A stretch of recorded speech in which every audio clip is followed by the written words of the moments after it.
Só antes da gente começar a gravar, quero deixar registrado nesse pré-podcast, né, aqueles 5 segundos antes do 3, 2, 1, que antes chegar uma hora atrasada do que não chegar.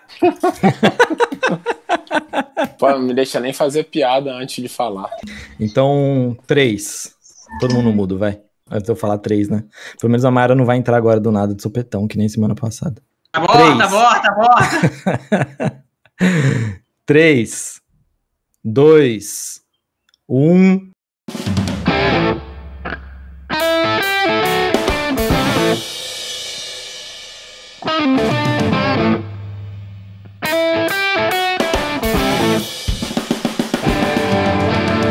Fala, seus atrasados, continua tudo quarentenado com vocês? Tá começando mais um episódio do ZoneCast, aquele podcast que vale chegar uma hora atrasado, só não vale confraternizar na churrascaria.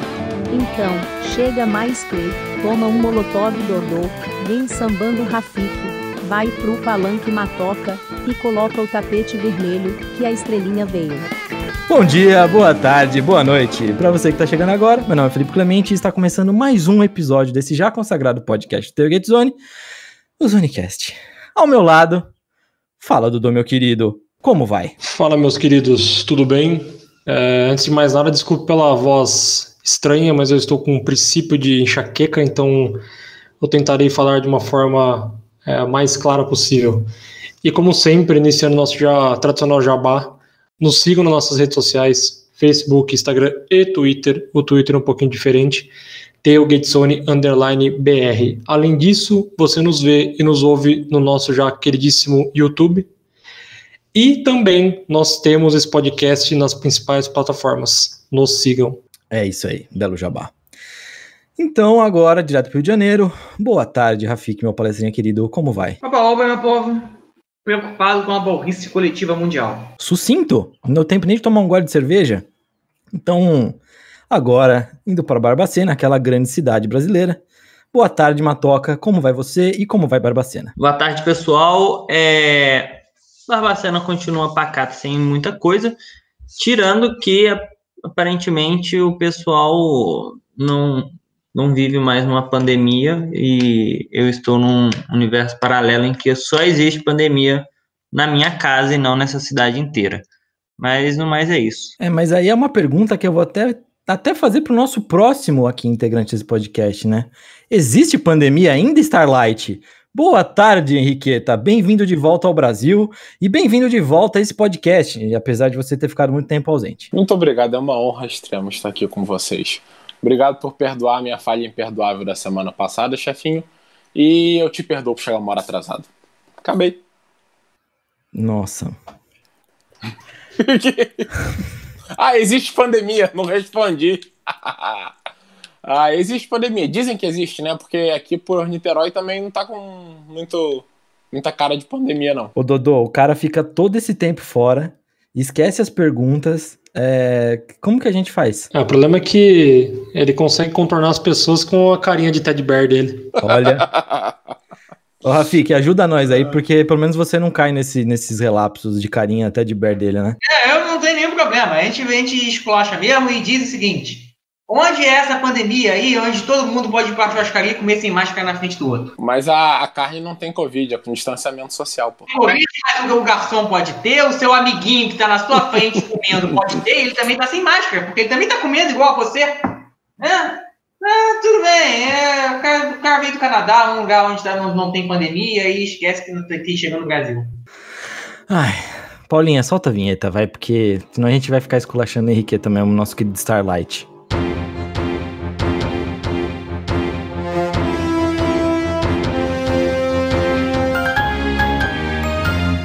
Um giro pelas notícias da semana. Bom, Dodô, vamos abrir então esse podcast falando de coisa que a gente já acabou de falar nessa introdução, que é Covid. Mais casos de Covid na NFL, dessa vez Nossa, que engraçado, nos Bears, no time Teddy Bear. O time da carinha do nosso glorioso Henriqueta. A gente já cansou, né? Gastou o podcast aqui, gastou horas de vida falando de Covid na NFL e, enfim, de novo, mais casos maravilhosos. Inclusive, o senhor Rafik já questionou no início da gravação se teria o jogo do nosso também glorioso Chicago Bears. E aí, na última quinta-feira, a equipe pausou as atividades por conta de mais 3 casos confirmados. E aí, a gente tem ainda aquela dúvida que paira sobre a equipe médica da NFL, se realmente todos esses testes realmente foram positivos ou não, mas enfim, temos aí mais 3 jogadores testando positivo. Então, tem o Laqueo London, temos o Manti Te'o e o Thomas Ives, que testaram positivo. E aí, de novo, paira a dúvida se realmente os testes deram positivo, mas, enfim, Bears paralisando as atividades na última quinta. Mas aparentemente segue o jogo, e só lembrando aqui, né, vou até fazer essa pergunta para a Henriqueta, lembrando um caso que até o nosso querido Luquiba lembrou na redação, será que o positivo do Manti Te'o, será que ele pegou Covid da namorada dele, Henriqueta? Justamente, eu tava pensando exatamente nisso, a gente tem que procurar a namorada dele, né, pra saber se ela tá bem, porque é perigoso esse caso aí, né? Essas namoradas invisíveis. Eu acho incrível, porque eu tava pronto para fazer qualquer piada sobre isso e vocês já passaram na minha frente. Então é uma sintonia dessa equipe incrível.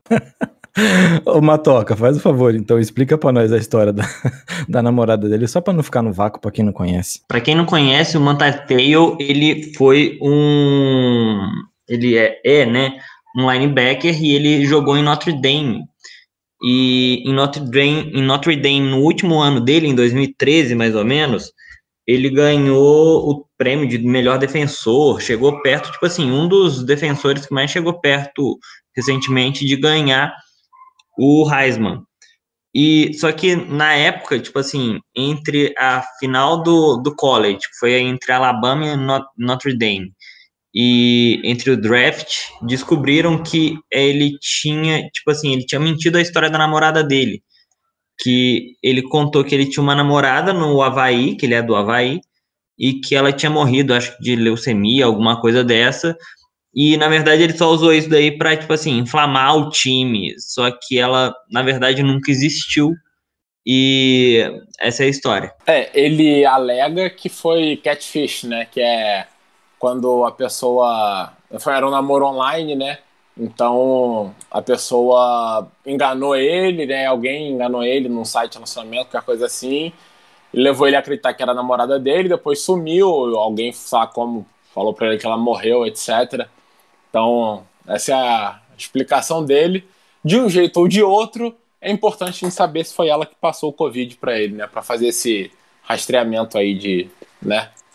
O contato. Ô Dodô, antes de ser um belo jogador, ele é um grande motivador, né? Porque ele usou a namorada como motivação para o time. Nossa, né? Cara, não tem nada a acrescentar, pelo amor de Deus.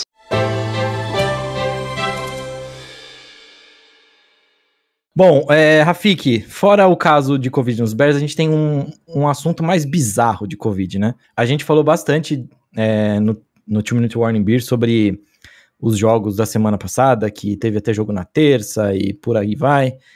E antes de começar o jogo de terça, antes de começar o jogo dos Ravens, surge a notícia de que Dez Bryant nem entraria em campo porque eles estavam com Covid.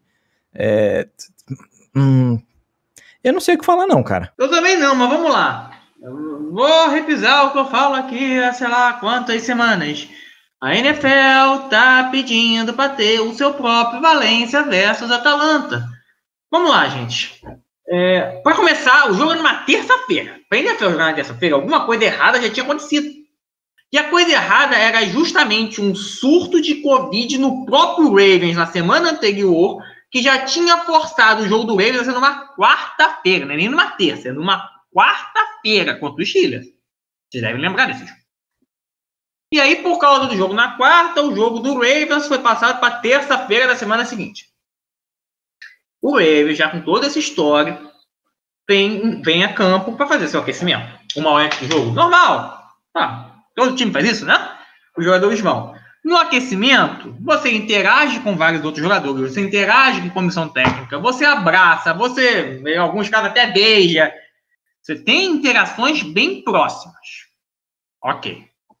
E o Dez Bryant fez isso e tem imagens mostrando diversas interações muito próximas dele nesse warm-up.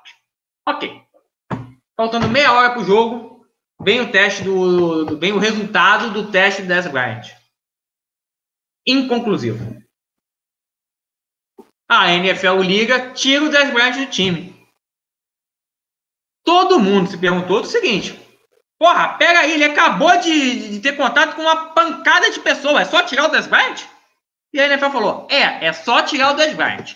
Nós fizemos o tracejamento dos contatos e não tem nada demais, é só o Dez Bryant. Você está convencido disso? Nem eu. Mas a NFL só tirou o Dez Bryant e o jogo ocorreu normalmente. E depois, o chefe médico da NFL fez uma entrevista dizendo que ele pode assegurar com toda a certeza de que ele seguiu todos os mesmos protocolos de tracejamento de contato que foi seguido como protocolo da NFL e que depois de todo esse negócio foi só o Dez Bryant por causa desse trabalho maravilhoso, todas as palavras dele, por favor. Tudo ocorreu normalmente e ninguém vai pegar Covid. Bom, realmente até agora parece que ninguém pegou Covid mesmo, mas você consegue acreditar nisso? Não, né? Difícil, né? O próprio Dez Bryant falou muito depois do jogo. Mas lá vamos lá. O mais importante é não cancelar o jogo. O resto a gente vê depois, não é isso, né, NFL? E colaborando com a fala do Rafi, que tem o próprio Alan Sills, que, né, como ele já mencionou, é o chefe médico da NFL, ele colocou, nesse momento específico, ele disse que a possibilidade de jogadores terem jogado as partidas testando positivo é muito grande, porque os testes são feitos no período da manhã, antes dos jogos, e aí são duas questões com relação ao protocolo. Uma delas é se o cara testou parcial, né, como eles nomeiam como resultado parcial, ele é removido para uma sala, isso ele já estando no estádio, que o jogo vai ser mandado, ele é deslocado para uma sala de isolamento no próprio estádio. E a outra possibilidade é de, em algum momento, ele testar positivo antes e ser removido da partida.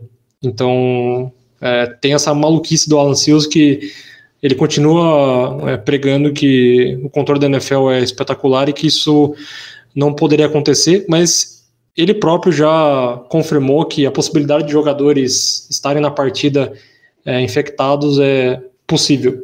Então, sei lá, no mínimo maluco, né? Matoca, a gente não tem mais pandemia, cara, tá vendo? Você tá falando de Barbacena, mas é no mundo inteiro. Pois a gente acha que só aqui no Brasil o pessoal tá fazendo coisa errada.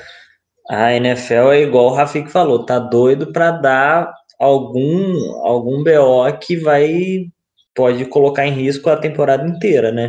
Exatamente, e do jeito que tá ficando as coisas, eu tô vendo que os Ravens não mereciam nem ficar em sexto mesmo, viu? Eu vou continuar repetindo isso todo o podcast, mas eles não mereciam nenhuma colocação. Nem sétimo, né? Porque esse ano o sétimo também vai. E aí, no meio desse fim de pandemia, você tem no Universitário um negócio louco. O jogo foi cancelado 2 vezes, o mesmo jogo. Né? Para quem não sabe, Oklahoma ia enfrentar o West Virginia, isso tem mais 3 ou 4 semanas. O jogo foi adiado porque teve surto de Covid no Oklahoma. Ele tinha sido adiado para hoje. Hoje, sábado. A gente está gravando esse podcast no sábado, tá? O jogo tinha sido adiado para hoje. E o jogo hoje foi cancelado porque teve surto de Covid no West Virginia. Então, assim, não tá simples, não.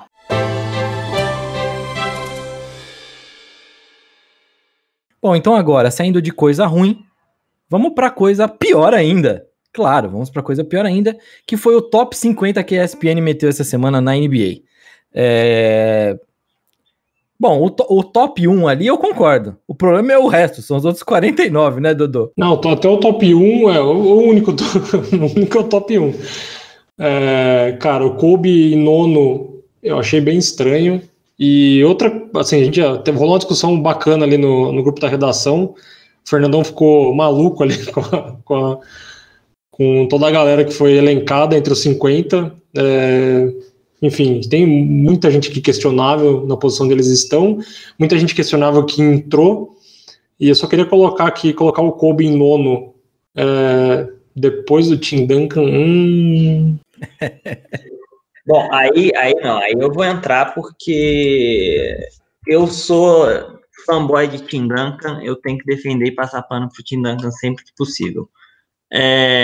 O Kobe, ele tem muito mais, tipo assim, ele teve sempre muito mais coisa midiática, mas eu sou bem mais o Tim Duncan, até por conta de questão de número. Posso estar falando besteira, mas eu sou fanboy de Tim Duncan. Para mim, um dos melhores, se bobear, talvez o melhor da posição dele. E para mim não é um absurdo ele ficar na frente do Kobe, não. Inclusive eu colocaria, desculpa, Fernandão, não, por favor, não me bata, mas até por questão de número, de conquista, eu colocaria o Duncan na frente do Kobe também. Não, mas até aí, eu vou deixar que é uma discussão saudável. O problema, que aí eu vou chamar a Henriqueta, que foi uma conversa que nós tivemos, o que me incomoda, lógico, tem muita coisa que incomoda ali, por exemplo, o Antetokounmpo em 27 na frente de Allen Iverson, são coisas que começam a me incomodar já de cara.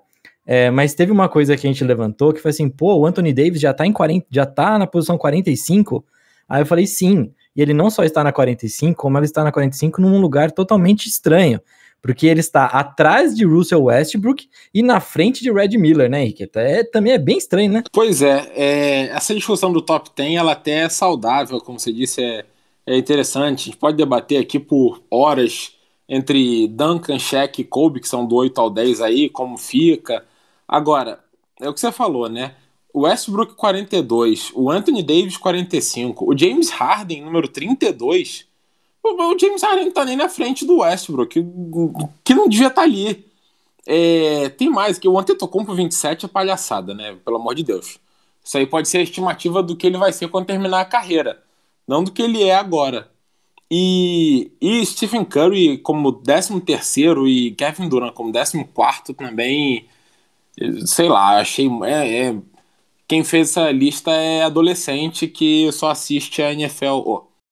Round 1, fight! Quem fez essa lista é adolescente que só assiste... Round 2, fight! Quem fez essa lista é adolescente que só existe em... Puta que o Eu tive que tirar porque eu tava dando muita risada. Essa lista que fez com adolescente. Puta que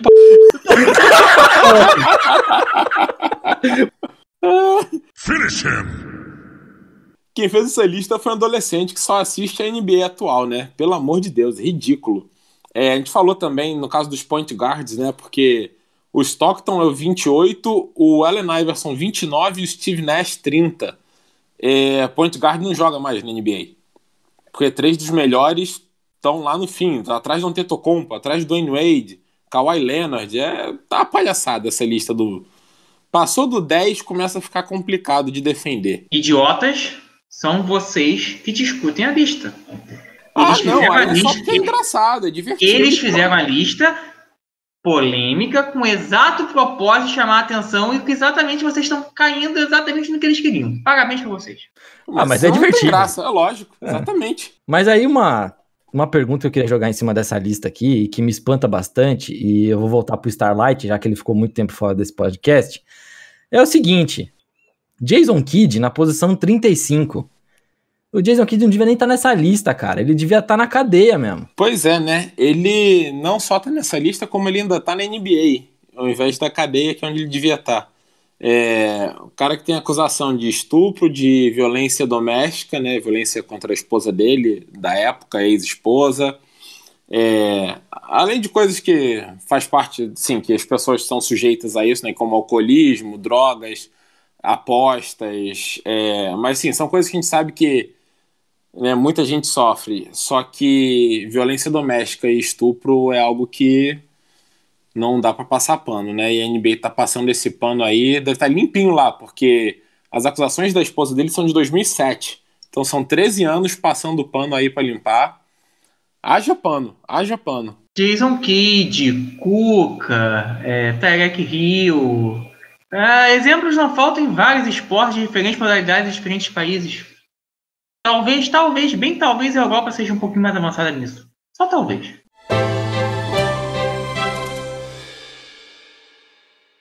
Bom, então saindo de uma lista horrível e de um assunto que ficou um pouquinho pesado no final, vamos falar do próximo milionário, abre um parênteses aqui que eu odeio, que tá na NBA. Henriqueta, você novamente. Paul George ficou cheio da grana, não que ele já não fosse, mas agora tá mais ainda e eu tô totalmente contra isso. Antes de mais nada, eu só queria dizer que eu fico feliz quando eu vejo as pessoas superando traumas antigos. Coisas que doem na alma, assim, então sempre me alegra ver como o chefinho não se incomoda mais com o Paul George, já superou todo esse caso do Paul George deixar o Indiana Pacers, né? Isso me alegra muito. Quer falar alguma coisa, Dô? Tenho certeza que ele rasgou a camisa falando isso, cara, sem dúvida. Pois é, mas o Paul George, o Clippers fez o que tinha que fazer mesmo, né? E renovou com o Paul George por 5 anos e 226 milhões. Ele tinha 2 anos de contrato ainda, um deles, na verdade, era uma opção dele, então ele tinha 1 ano garantido e mais um que ele escolheria aí, e agora ele está garantido por 5 anos, então até 2025, sendo que o último ano ainda é uma opção do jogador. Mas o Clippers, então, se compromete aí a brigar para valer e tentar repetir o que fez esse ano, melhorar, na verdade, o que fez esse ano, mas tentar repetir o comprometimento de ir para vencer mesmo e de tentar tirar Los Angeles aí do Lakers, que está se provando cada vez mais difícil. Mas vamos ver, vai ser divertido ver aí mais, talvez, 3 a 4 anos aí de LeBron e Anthony Davis contra Kawhi e Paul George. O Paul George só merece esse dinheiro de contrato se ele fosse o Paul George do comercial do Gatorade. É isso que eu tenho pra dizer. Eu não sei quem é Paul George. Eu não faço a menor ideia porque o chefinho tá pau da vida com ele.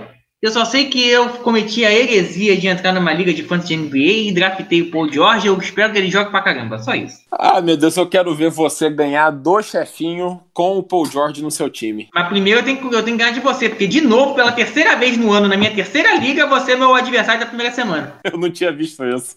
Muito bom. Não, eu falei que ele tinha ficado puto, ficou puto, viu? Rapaz, tá mudo, se mutou aí, enquanto ele rasga a camisa. Não, eu não rasguei a camisa porque é caro uma camisa de NBA. Mas a vontade que eu tinha era, o que eu fiz? Eu taquei uns durex nela, tirei o 1, coloquei um 3 e eu deixei Turner. E eu quase me assustei, porque quase que ele saiu dos Pacers também agora. Que beleza. Mas enfim. O Clay tá diminuindo o mercado dos Pacers, cara. Cada vez mais tem menos jogador pra ele aceitar no time. Ô, chefinho, olha só, pensa pelo lado bom.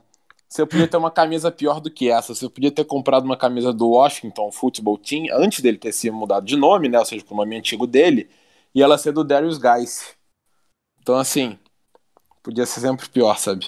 Podia ser uma camisa 10 também dos Chiefs, que também seria... Ou podia ser uma camisa do Yankees do Jesus Monteiro também, podia ser. Mas agora eu não sei nem de quem que você falou. Não, mas a gente vai abrir uma lista aqui do podia ser de camisa, que é melhor ir pro próximo tópico. Ok. Mas vai ser mais legal que o top 50 da ESPN. Sensacional!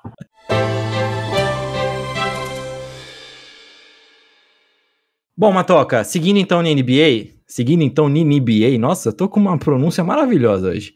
Seguindo então para a NBA, a gente tem uma ajuda aí que a NBA deu para as franquias, um auxílio Covid, vamos dizer assim, de 30 milhões de dólares. Haja grana, hein, bicho? Pois é, a NBA anunciou que os times vão receber 30 milhões de dólares para lidar com as perdas financeiras por causa da Covid. Cada time vai receber 30 milhões, não é 30 milhões dividido para 30 times, vai ser 30 para cada, o que é uma grana. Não sei se para você que nos ouve, se para você que nos ouve não for uma grana, passe 30 milhões de dólares para a gente, mas para mim pelo menos é uma grana. E mostra que a NBA tem muito dinheiro, tem um burro de um dinheiro, e que está sabendo fazer isso, tanto que, tipo, tá sendo, né, a melhor liga, a melhor organização que está lidando com a Covid. Teve um sucesso nos playoffs, não teve nenhum caso dentro da bolha, até onde a gente sabe, e lidou muito bem. E aí a gente coloca em paralelo algumas outras organizações, como, por exemplo, a NHL, que o Rafik até vai falar uma notícia aí, que o Gary Bettman, né, o comissário-geral da NHL, meio que falou que os jogadores vão ter que decidir se eles vão receber dinheiro agora ou só depois, porque, assim, por conta do novo acordo trabalhista e por conta da Covid, eles vão ter que tomar pelo menos 10% do salário por conta do prejuízo feito, né? Então, a gente vê como que a NBA está sabendo lidar melhor com isso do que qualquer outra organização. Talvez só o Wimbledon que lidou melhor, porque o Wimbledon desde 2005, se eu não me engano, paga seguro contra a pandemia e ganhou muito dinheiro sem ter nenhum jogo. Mesmo assim, não vai valer para esse ano, porque o seguro não renovou, obviamente. E o lance dos 30 milhões é um problema de 30 milhões para cada equipe, né? E aí, para quem não acha, como a gente já começou ainda, para quem não achar muito é bastante, mas tem relação com o problema de liquidez, né? É para quitar problemas de multa no final das contas.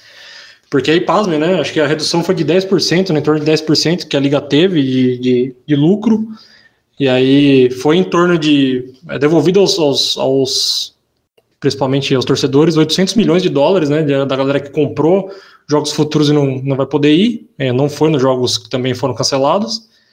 E também reza a lenda aí que próximo a 400 milhões de dólares do acordo com a China também de transmissão e etc., que a Liga deixou de faturar. Então foram 10% de perda no lucro. Então, se parar para pensar, aí tem muita grana sobrando. Só como informação mesmo para vocês, eu vou colocar depois um link na divulgação desse podcast com um artigo da Investopedia falando sobre como vem o dinheiro da NBA, de onde vem bilheteria, patrocínios, etc., que eu acho que é bem legal para a gente entender também de onde ela tirou esses 900 milhões aí com auxílio emergencial para os times. Nossa, eu gostei desse nome, auxílio emergencial para os times. Bom, e Matoca, só para arrematar um negócio que você falou, se alguém escuta a gente e ganha 30 milhões, alguma coisa assim, de dólares, eu acho que essa pessoa já parou de ouvir a gente. Assim, às vezes ela é porque a gente não gosta mais de quem tem bilhões do que quem tem milhões.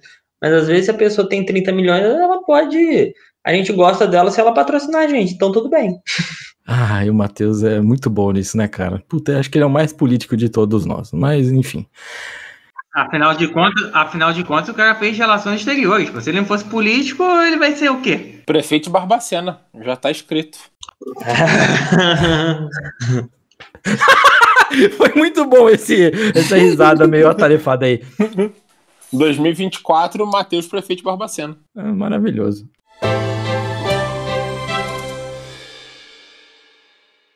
Bom, então direto para o último ponto aqui, com o nosso querido amigo Palestrinha. É uma nota bem rápida, mas que talvez vale como contraponto, ou talvez como uma notícia até que importante. Rafik, como vai vacinas e NHL? Pois de novo, a única informação que a gente tem é um tweet do John Channel, que é um jornalista que cobre NHL. Não tem uma matéria mais longa, por isso que eu não vou gastar muito tempo. Mas ele soltou um tweet assim: uma fonte me confirmou que a NHL está planejando comprar de forma privada vacinas de Covid para vacinar todos os envolvidos na sua próxima temporada. E aí vai aquela coisa do egoísmo, né? Quem precisa mais? O jogador de hóquei ou o velhinho lá dos Estados Unidos? E por que a NHL vai desviar a vacina para vacinar os seus próprios jogadores antes? O espetáculo não pode parar? Complicado, né? De qualquer forma, eu não sei como funciona nos Estados Unidos, aqui no Brasil eu posso falar com mais tranquilidade, mas ao que tudo indica, as autorizações que estão sendo dadas pelas diferentes agências regulatórias são autorizações provisórias que só servem para programas estatais de vacinação, ou governamentais. Para quem não é estatal, fica muito... O pessoal da direita não gosta muito dessa palavra, é só falar estatal que eles são contra. Mas a autorização seria apenas para programas governamentais e que não se venderia, pelo menos no primeiro momento, as vacinas de forma privada. Mas a NHL parece, por esse tweet, de novo, é apenas um tweet, um boato, não tem matéria, não tem ninguém confirmando isso, mas por esse tweet parece que a NHL está querendo furar fila de forma no dinheiro. Só para encerrar, antes de chamar as dicas, eu perguntei pro Luquiba semana passada se ele tava prontinho para tomar vacina, se ele podia ser em qualquer lugar, ele falou que podia ser na testa. Matoca, se for no olho, você aceita? Putz, mano, pior que não, porque a agulha no olho tem nervoso, mas a gente acha outro lugar. Ai, que bom. Então vamos pras dicas agora, vai. E dando dicas, lá vem eles, Felipe Stipes. Bom, Henriqueta, você ficou muito tempo fora, cara. Eu acho que você deve ter umas 50 dicas encalhadas aí, né? Porque você tá, o quê? Umas quase 2 meses sem aparecer por aqui? Que absurdo. Eu apareci tem 2 ou 3 semanas. E aí, chefinho? Então, você sabia que a tia Cecília sentiu sua falta no podcast. Ela perguntou o que tá acontecendo com a Henriqueta. Fala então, pra tia Xixi que eu sinto saudade dela também. Não, pode falar por aqui que ela tá ouvindo você, com certeza. Tô achando que o Henrique é o cara dos 30 milhões. Muito saudade da Dona Deolinda também. Amorzinho de pessoa. Mas é um 7-1, Vai, Henriqueta, fala a sua dica que você tá tentando catar todo mundo pela beleza, vai. Que isso, imagina. Não, na verdade, eu fiquei pensando em séries e livros pra sugerir, né? Mas eu queria falar uma outra coisa que eu acho que é até um pouquinho mais ampla e geral, mas importante também. Hoje tá tendo a inauguração da Livraria da Travessa aqui em Niterói. Ela até tem em São Paulo, mas acho que não é muito grande, né? A Livraria da Travessa é maior no Rio de Janeiro. Mas vai ter a inauguração da filial aqui de Niterói e é basicamente a única livraria de Niterói que estava sem. Tinha uma Saraiva, que está bem pequena agora, tinha outros locais que fecharam. Então, assim, em livraria grande aqui estava difícil. Então, na verdade, minha dica é só para que você tente, à medida do possível, comprar livros em livrarias, o que quer que você faça, mas em livrarias, visite livrarias, café, etc., quando a pandemia deixar, né, obviamente, porque faz falta você não ter uma livraria na sua cidade, sabe? Então, não tem uma dica específica, é só para que a gente valorize, além de restaurantes locais e lojas locais, coisas que todo mundo fala, mas livrarias locais também. Mas quem pode comer na churrascaria no meio da pandemia pode ir à livraria e tomar um café, não tem nenhum problema, não. Então, pronto, já é bom que ajuda os negócios da livraria para que ela não feche, né? E detalhe, divide o copo, inclusive. Eu adoro as alfinetadas. Vocês estão ficando caprichados em alfinetado. Tô vendo que quanto mais junto a gente fica, mais alfinetadas aparecem. Se tivesse o Luquiba aqui, seria só alfinetada. Não precisa nem alfinetar, o próprio cara se contradiz, pô. Como diz um diretor aqui do Xadrez do Rio de Janeiro, é só ficar sentado esperando o adversário se complicar. Fica, então dá a sua dica aí, por favor, vai, que é boa pra caramba essa dica. Vamos lá, gente. Bom, vou seguir na minha dica do mês do samba, vou dar mais uma dica de mais uma live do Pedro Migão, nesse grande projeto que ele está fazendo com o Carnaval. De novo, eu estou priorizando aqui para dar como dica lives que vão acrescentar alguma coisa, mesmo para quem odeia samba e não tem nada a ver com Carnaval.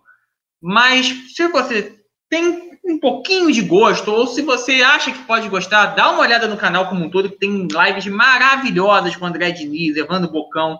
Ontem teve uma ótima com o presidente da Portela, Luiz Carlos Magalhães.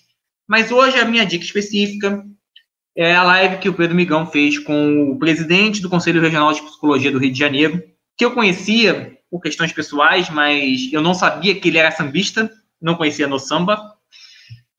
Justamente ele falando sobre a questão LGBT das escolas de samba. Como as escolas de samba ajudam bastante no próprio reconhecimento, no próprio empoderamento das pessoas LGBT e aonde ela também atrapalha. A escola de samba ela tem um espaço... Ele vai falar isso melhor que eu na live.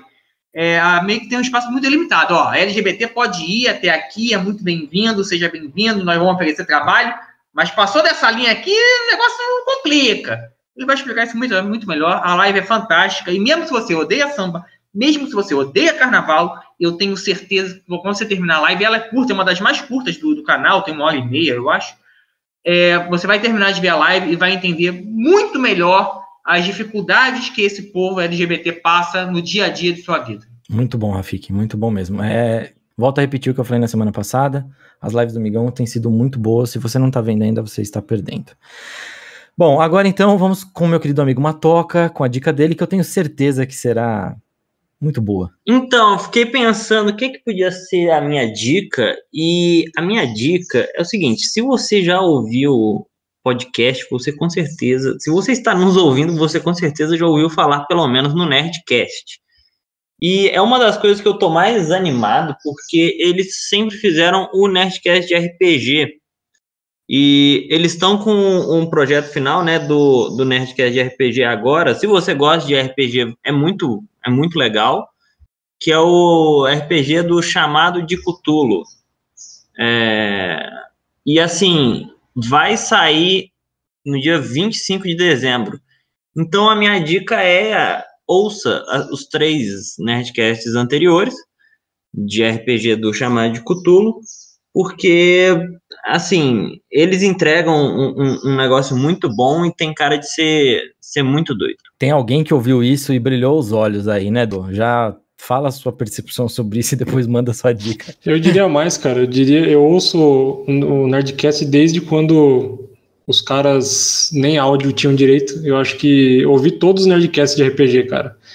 Desde o AD&D, o Cyberpunk, é muito engraçado, é muito legal. E aí eles fazem, pra quem não sabe, eles costumam fazer no final do ano, né? Todo dezembro tinha um episódio. Foram 3 do AD&D, depois mais 3 do Cyberpunk, e aí terão 3, né? O finalzinho dividido, teoricamente, em 2 partes, né? Não foram em 2, mas a história é dividida em 2.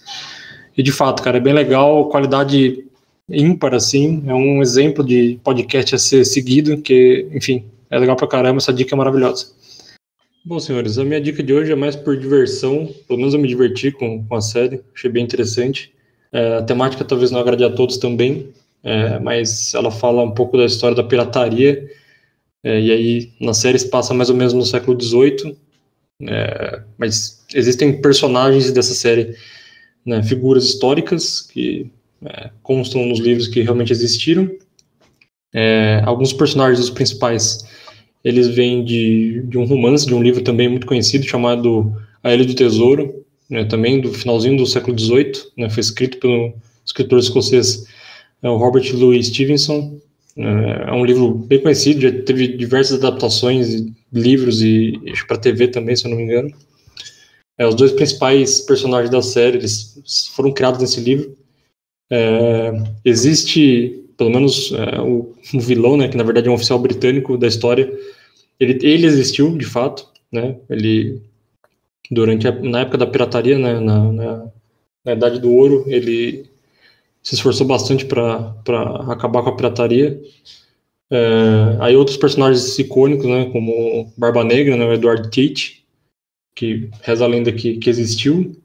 Charles Vane também, que foi um pirata, foi talvez um dos piores, né, que conta a história, pelo menos. E ele foi enforcado na Jamaica, no final também do século XVII. Então é uma série, tem acho que 4 temporadas, mais ou menos. Ela tem fim, no último episódio tem um final que é muito bem feito também.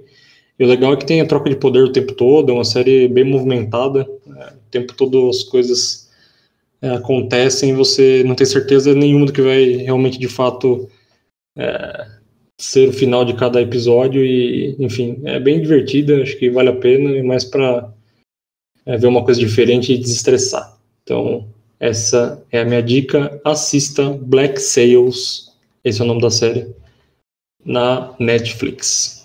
É isso aí, senhores. É só dica boa nesse podcast. Tô achando que a minha vai ser... Não, a minha é boa também. Tô confiante que a minha é boa também. Bom, no ano passado, se todo mundo escuta música nesse país, sabe que saiu um CD do Emicida chamado Amarelo. Bom, a Netflix, em conjunto com ele, com a Laboratório Fantasma, né, que é dele, fizeram os bastidores de um show desse CD, desse disco, do Amarelo, que foi no Teatro Municipal de São Paulo. O documentário, os bastidores do show, é fantástico, vale muito a pena assistir. Se você também nunca ouviu esse CD do Emicida, também escute. Eu assisti ontem o documentário e estava tentando elencar, falei assim, poxa, escute essa música ou aquela música do CD, do disco, mas não tem como falar isso, porque se você parar para pensar, é aquilo que o Rafik contou uma vez, as pessoas não escutam mais disco e perdem a história que aquele disco conta. Amarelo é bem isso. Então, vejam o documentário, porque eu acho que é mais fácil assistir o documentário, se apegar ao disco e depois ouvir. Então façam isso, vale muito a pena. Eu não vou falar nada para não dar spoiler. É um documentário fantástico. Assistam e depois escutem o disco. Essa é a minha dica. E, aliás, essa história do fim do álbum, o fim da história do álbum, tá matando a música popular. Não só a música popular brasileira, eu diria a música até mundial. Mas eu que gosto mais de MPB, eu percebo isso com mais força na MPB, cara. Não spoiler, mas só dando também, já que acho que o Rafik vai saber até disso. Não sei se ele vai saber disso, mas o nome para ele com certeza aparece na cabeça. A quarta música do CD chama Quem Tem um Amigo Tem Tudo. Essa música, ela tem toda a melodia feita por Wilson das Neves. Só que ele já faleceu. Então foi um tape que o Emicida ganhou dele, quando eles ainda se conversavam, quando ele ainda era vivo. E ele pegou esse tape uma vez, ele falou assim, quando eu parei de chorar, de lembrar dele chorar, porque ele era muito... Assim, não é dito isso, mas dá pra você ver que ele tinha um olhar pro Wilson das Neves muito como se fosse um pai dele. Então, assim, quando ele falou, quando ele parou de chorar e conseguiu ouvir o tape, ele pegou o tape e fez uma música com aquela melodia. Então, assim, cara, esse álbum é perfeito, o documentário é maravilhoso, assistam, não vou parar de falar, senão eu vou começar a contar tudo. E já que foi dito grande em pegando o Wilson das Neves, porque poucas pessoas conhecem ele, porque é um cara, foi mais compositor, foi um cara mais de um instrumentista, um excelente instrumentista, acompanhou grandes nomes da música popular brasileira, e ele é uma pessoa, todo mundo que teve contato com o Wilson das Neves, eu infelizmente não tive esse prazer, diz que é uma pessoa extremamente parceira, amiga, e até por isso também o nome da música, né? Quem tem amigo tem tudo, porque o Wilson das Neves é um cara... E a grande música da vida do Wilson das Neves já mostra isso. O samba é meu dom. Quem puder ouvir, ouça, porque é maravilhoso, e ele elenca todo mundo que ele viveu, com que ele conviveu no samba, ou com quem ele aprendeu. Ele consegue desfiar assim, um rosário de nomes sem ficar repetitivo. É fantástica a música. O samba é o meu dom. Muito bom. Terminamos esse podcast um pouquinho mais de alto astral do que no último. Isso já é muito bom também. Meus queridos, foi muito bom estar com vocês, foi muito bom conversar com vocês e aquele efusivo abraço. Bom, nós estamos no mês do samba, né, como eu falei, né, dia 2 de dezembro, Dia Nacional do Samba, essas dicas extremamente sambísticas. Só quero terminar para dizer uma coisa. Esse alto astral que a gente terminou, quem não gosta de samba, bom sujeito não é. Você fica todo esse tempo sem vir e só manda um beijo? Não, era só para não perder o costume mesmo. Não, prazer enorme estar aqui com vocês sempre, apesar do bullying. E estamos aqui sempre que puder. E é isso. Você há de convir que é merecido, né, meu filho? Eu não estou reclamando do bullying, eu estou dizendo que ele existe. Bom, pessoal, aquele abraço, fiquem bem, cuidem da saúde e da cabeça de vocês e tchau, tchau. Valeu, senhores. Com as festas se aproximando, por favor, cuide das pessoas do grupo de risco. A pandemia ainda existe, viu? Essa é a mensagem. Então, bebam água, bebam cerveja porque também tem água. E aquele abraço. Se possível, faça como eu. Passe Natal em casa sozinho.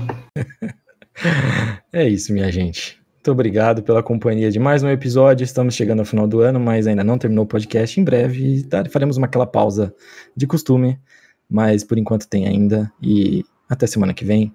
Um grande abraço. Cuide da sua lombar. É isso aí, seus atrasados. Acabou mais um episódio do Zonecast.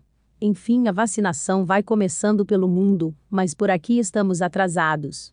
Só que não é nenhum atraso de 1 hora como o do patrãozinho, é atraso maior, tem atraso em tudo. Não tem seringa, não tem plano nacional de vacinação. Mas tudo bem, tem brechó sendo inaugurado no Palácio do Planalto. Isso sim é importante. Enfim, vamos seguir tomando a boa e velha água, que o Dodô tanto fala, só assim para seguir os nossos dias, e não deixem de nos seguir nas redes sociais. Facebook, Instagram e Twitter. No Facebook e no Instagram, Tailgate Zone, e Tailgate Zone _BR, no Twitter. Semana que vem tem mais, e, enquanto a vacina não chega, toquem-os de luz no cotovelo de vocês, mas assim que ela chegar, toma logo e deixa de ser retardado.